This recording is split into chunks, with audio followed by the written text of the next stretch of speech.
this is Roger, thanks for dropping by. It's definitely not as cold today. I wouldn't exactly call it warm. We do have forecast rain coming in over the next couple of days, so if I don't get on and use this leaf blower now, I lose the opportunity until everything dries out again, because some of the rain on Friday could be quite heavy. Now, I've set the camera up there. Let's get out of the way. I'm going to have a go at that area, which I'll film because I put the camera up on the decking to get some height, so you should be able to see some of what I'm doing. Then if that works okay and the energy levels are okay, then I'll do this bit, but I won't film this bit, and then we'll come back on camera if I've got the energy left and have a go at the planted border. And the leaves from that are just going up the alleyway because I don't use it anymore. So you might get a bit of speeding up, but the soundtrack's not going to be very good. Obviously it's a noisy leaf blower, but we'll give it a go and see how well it works at this time of year.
Well, it's not bad, and it's not as heavy as I remember, so I think I'll be able to finish the job.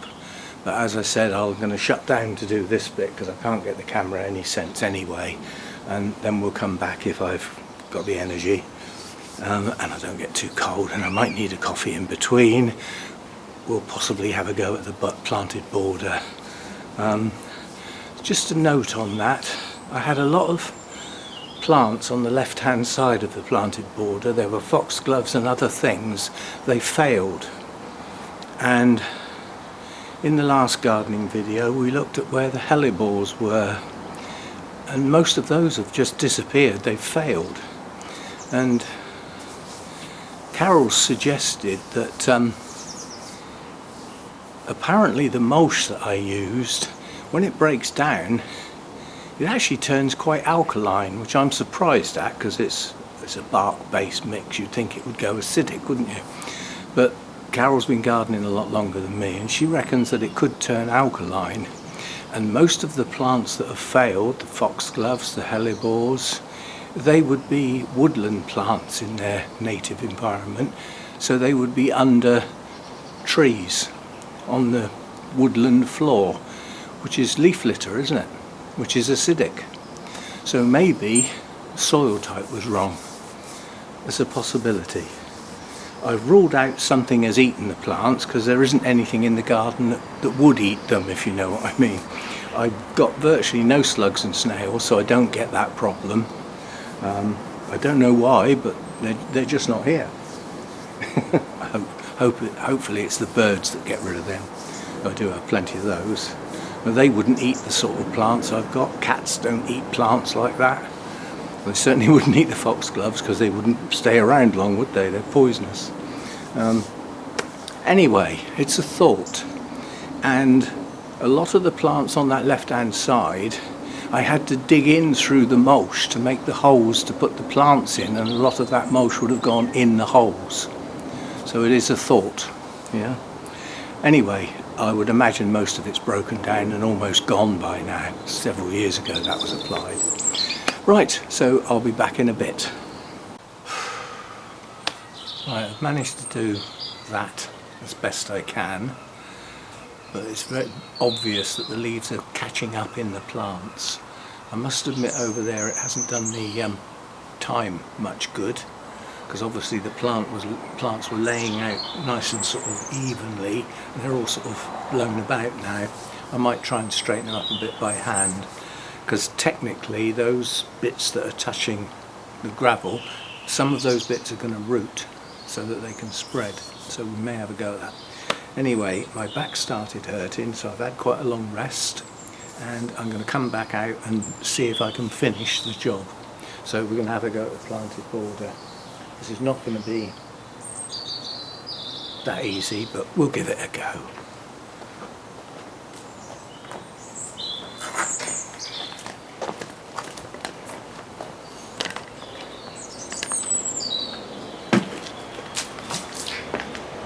Good start.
looks a bit better.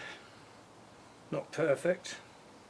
And some of this up here, if I start to blow that around, it's just going to go everywhere, so I'm not going to do that. That can be done with a brush. Just do this little bit around here.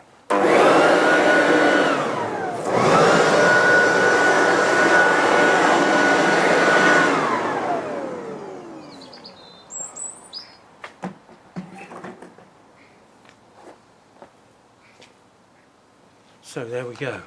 Let's turn that up a bit. Actually, I'll take it off and we'll just have a closer look.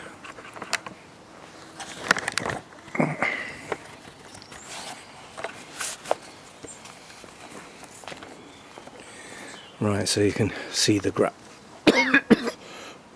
see the gravel again. In the main, the leaves, excuse me, do get caught up in the plants. As I said, it has bashed the thyme around a bit, but you know, they're coming into the growing season. They'll soon pick up. I can see where the weeds are now as well. Yeah, reasonably pleased. Whoops. And yeah, I mean, it's you can see a lot more soil now, so if there are any little seedlings in there, they can see the light of day now. Maybe we'll get some germination when we get some warmer weather, which is hopefully coming soon, and we'll see where we go. But you know, literally things like the ferns can see the light of day now. It makes a lot of difference. And there's some bulbs coming up that I don't recognise in a couple of places, but there specifically, what are those?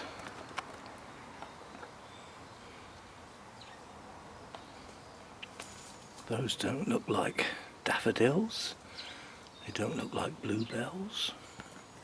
Not quite sure what they are. Still, one way to find out. Wait and see. So there we go. That's my back is hurting a bit now, so it's obviously had enough. So we'll call that a day. And yeah, the other thing I need to be able to do at some point is sort this ivy out, because ivy just doesn't do anything any good. You can see it breaks through the fence panels. You know, that will get bigger and thicker and bigger and bigger, and eventually it will tear those fence panels to bits. It's not my ivy, it comes in from next door. There's nothing, you know, I can't stop it coming in here, but I can deal with the stuff that does come in. And that's native ivy, not variegated or anything. It's not this type of ivy, which is a little more controllable. Now this is the genuine article that grows 30 foot up into a tree and kills it. So we will have to do something about that at some point. You can see, look, it's run right along there. Yeah, so each one of those leaf joints will now root and grow up. So I will have to do something about it at some point. But there we go.